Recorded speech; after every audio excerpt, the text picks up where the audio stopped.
Assalamualaikum warahmatullahi wabarakatuh. Saya Desa Sakita Prasjonda dengan NIM 121921332 dari kelas 12 3A09 akan membahas pertemuan 3 Sistem Informasi Manajemen dengan judul Manajemen dan Organisasi. Manajemen menurut Encyclopedia of the Social Science adalah suatu proses dengan mana pelaksanaan suatu tujuan tertentu diselenggarakan dan diawasi. Sedangkan menurut Manulang adalah seni dan ilmu perencanaan, pengorganisasian, penyusunan, pengarahan, dan pengawasan sumber daya untuk mencapai tujuan yang sudah ditetapkan.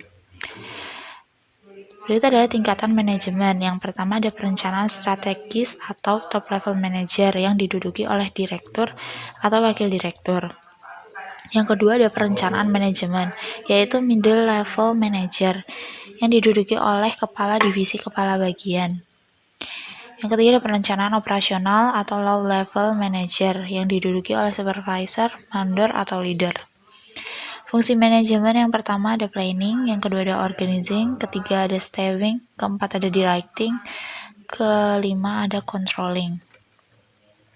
Peran manajerial, yang pertama ada peran antar pribadi yaitu figurehead, leader, liaison.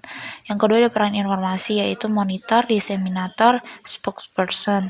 Yang ketiga ada peran keputusan yaitu entrepreneur, disturbance handler, resource allocation, negotiator.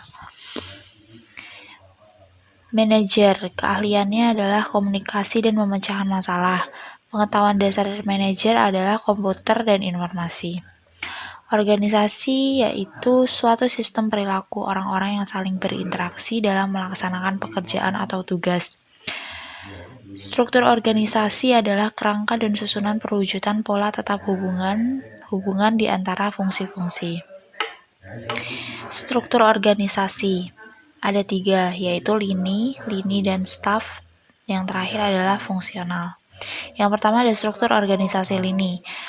Hubungan antara pimpinan dan bawahan masih bersifat langsung melalui satu garis wewenang. Jumlah karyawannya sedikit, pucuk pimpinan biasanya pemilik perusahaan, organisasi kecil. Keuntungan dari struktur organisasi lini ini adalah kesatuan pimpinan berada dalam satu tangan. Yang kedua, pengambilan keputusan cepat.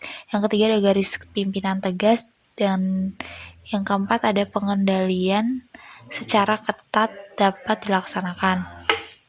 Kelemahannya adalah tidak dapat dibedakan antara tujuan pribadi dengan tujuan perusahaan. Kecenderungan pimpinan diktator, organisasi terlalu bergantung pada suatu orang, kesempatan karyawan berkembang terbatas. Struktur organisasi lini dan staf.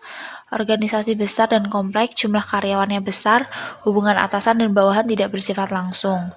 Keuntungan dari struktur organisasi lini dan staf yaitu pimpinan tetap berada pada satu tangan, adanya pembagian tugas yang jelas, bakat dapat dikembangkan. Kelemahannya tidak ada perbedaan antara perintah dan bantuan. Solidaritas karyawan kurang karena tidak saling mengenal.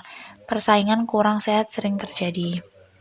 Yang ketiga ada struktur organisasi fungsional, yaitu pembidangan tugas dapat dibedakan dengan jelas. Spesialisasi karyawan dapat berkembang optimal.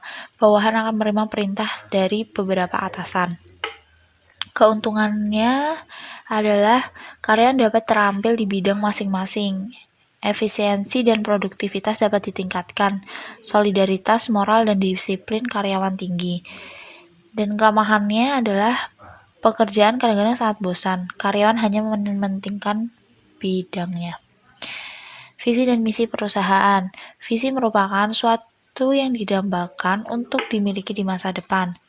Menggambarkan aspirasi masa depan tanpa menspesifikasi cara-cara untuk mencapainya.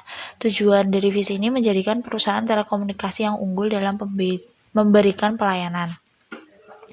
Misi yaitu tujuannya memberikan layanan prima kepada seluruh pelanggan. Yang kedua, memberikan kesempatan bagi karyawan untuk berkarya dan berprestasi. Yang terakhir adalah meningkatkan kepedulian kepada masyarakat. Sekian presentasi dari saya. Terima kasih.